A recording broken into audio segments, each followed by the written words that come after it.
Good day everyone, my name is Shaba, the maths tutor. Now in this video we are going to be doing a topic from grade 11 trigonometry, sine, cosine and area rule. Now in this particular video I'm going to show you how to prove what the sine rule. Now firstly, before we begin, now this topic is a continuation of the topic from grade 10 trigonometry, where we were dealing with problems in two dimensions, solving triangles that have what? A right angle. Now in grade 11, we are mostly going to be dealing with what? Triangles that do not have what? A right angle. That's why we introduce what? The sine, cosine and area rule, because we cannot use what? The trig ratios in a triangle that does not have what? A right angle. Now firstly, here I have the general formula written down for what? For the sine rule, which is equals to what? A divided by what? Sine A, which is equals to what? B divided by what? Sine B, which is also equal to what? To C divided by what? Sine C. Now, first of all, let me show you how to label the sides. Now, if we have this angle A, the side that is opposite to what? To this angle A, we label it what? Small letter A. Here we have angle B. The side that is what? Opposite to what? To angle B, we call it what? Small letter B. Same as C. The side that is opposite to what? To angle C, we call it what? Small letter C. Now, in order to prove your sine rule, supposingly you are given what? A triangle. Let's say we have A, B and C. Let's say you're asked to what? To prove what? The sine rule. Now with the sine rule, you can only prove what? Can you see we have what? Three equations which are what? Equal to what? To each other. But then when proving the sine rule, we can only prove what? Two equations at a time. Meaning that I can prove that A is equals to B, or A is equals to C, or B is equals to C at a time. Now, let's say you want to prove that A is equals to B. The first thing to do is to construct a height on this triangle. But then, where do we construct the height from? If you are asked to what? To prove that A is equals to B, you are going to have to what? To construct your what? Your height from C, dividing what? Dividing A and B. Are we together? If you were asked to what? To prove that C is equals to what? To A, that means your construction was going to what? To start from B dividing what? A and C.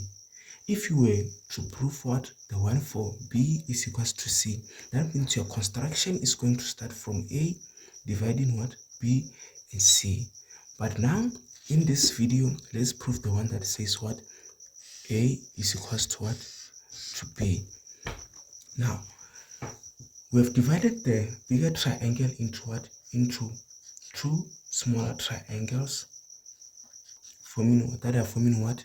A 90 degrees at this point, and this point we're going to call it what? D. Now we have two triangles, A, C, D and what? B, C, D. Remember, we're trying to prove what?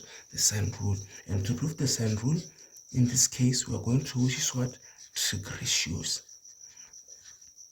Remember, you can only use what? Trig ratios in a triangle that has what?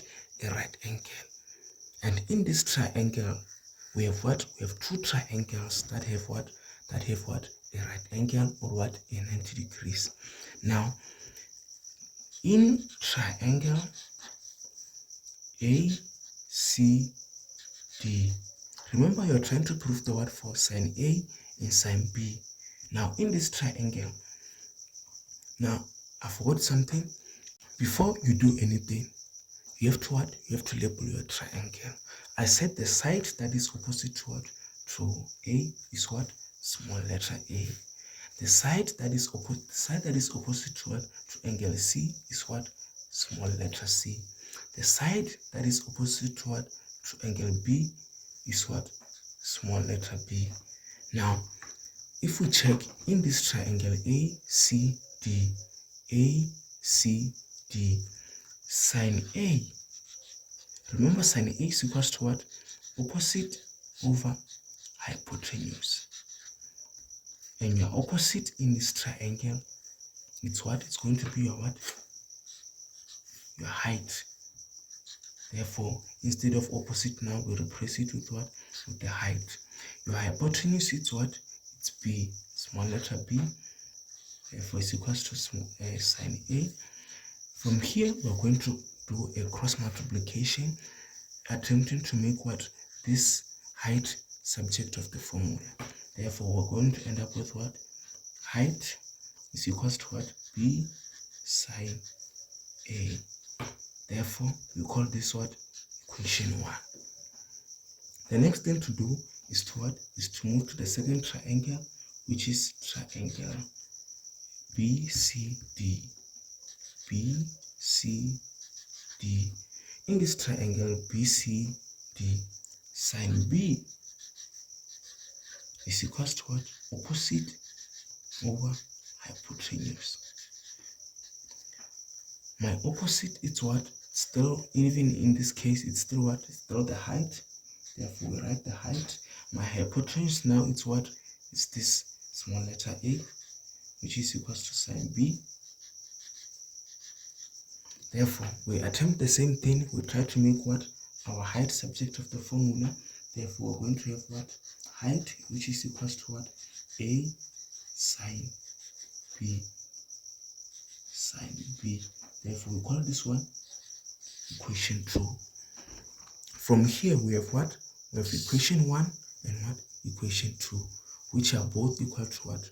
To height. Now, we equate equation 1 and equation 2. If we equate these two equations, we're going to end up with what? B sine A, which is equals to what? A sine B. Remember, we're trying to prove what? This equation. That means our final answer must look like this one. So when we get to this point, in order to change this to look like this, we're going to divide both sides by what? By sine A, sine B. Sine A,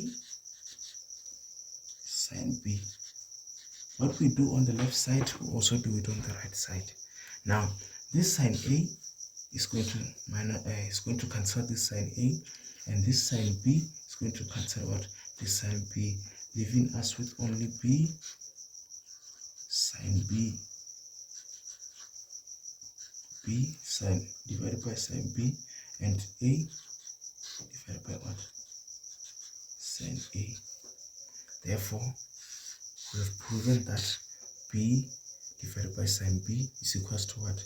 A divided by what? Sine A, which is the same thing as here.